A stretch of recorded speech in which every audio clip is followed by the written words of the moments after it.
انا فرحانه قوي قوي قوي. الحمد لله يا رب روقت البيت. اما استريح بقى شويه. بص يا واد، انا هدخل انام لي شويه عشان انا تعبانه قوي. فضلت انضف لغايه ما تعبت، نضفت البيت كله.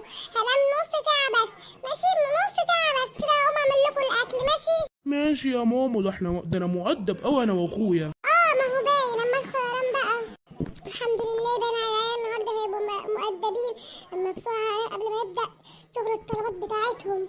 ماما يا ماما يا ماما. ادينا بدأنا، عاوز ايه؟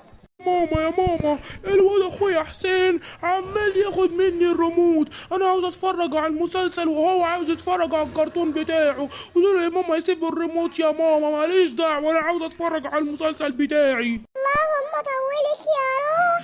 انا جايه التهي جري ده يا ربي. خلاص يا ابني ابعتهولي يجي. ابعتهولي اخليك تتفرج شويه على المسلسل. هو المسلسل الساعه كام؟ 9:30 يا ماما. ما هو بقى ساعه ونص. اما تتخانق فيه ليه؟ اصل انا يا ماما بحب اتفرج على اعلانات. ياض بدل ما انزل الشبشب على دماغك. اوه ايه دي؟ ايه المستفزه اما ابدا انام؟ يا ماما يا ماما يا ماما، عاوز انام. حرام عليكم، التليفون بتاعك بيرن يا ماما. دي طنط اميره اختك يا ماما. لا يا ماما، انا لا ماما مش موجوده دلوقتي، مش عاوزه اكلم حد، عاوزه انام. حاضر يا ماما. الو الو يا طنط اميره، عامله ايه؟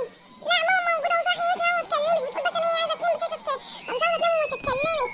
حرام عليك يا اخي، هو ده اللي انا قلته لك. يا رب يا رب.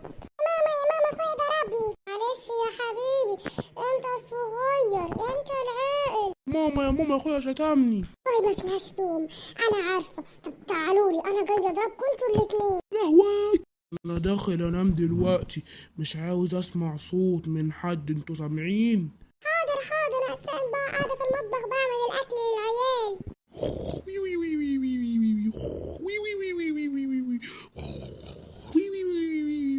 ماما يا ماما، احنا عاوزين نشغل التلفزيون. ويا ماما احنا عاوزين نشغل التلفزيون. يا واد لحسن ابوك يصحى ويضيع عيشتنا. لحسن ابوك يصحى يا عيال وتسود خالص. لحسن ابوك يصحى ويبهدلنا. حرام عليكم، ما عرفتش انام، كل اللي نمت 3-4 ساعات بس. ماما ايه اللي حصل لك؟ سيبونا انام شويه، حرام عليكم، حتى ما اعرفش يوم عليا يا ناس.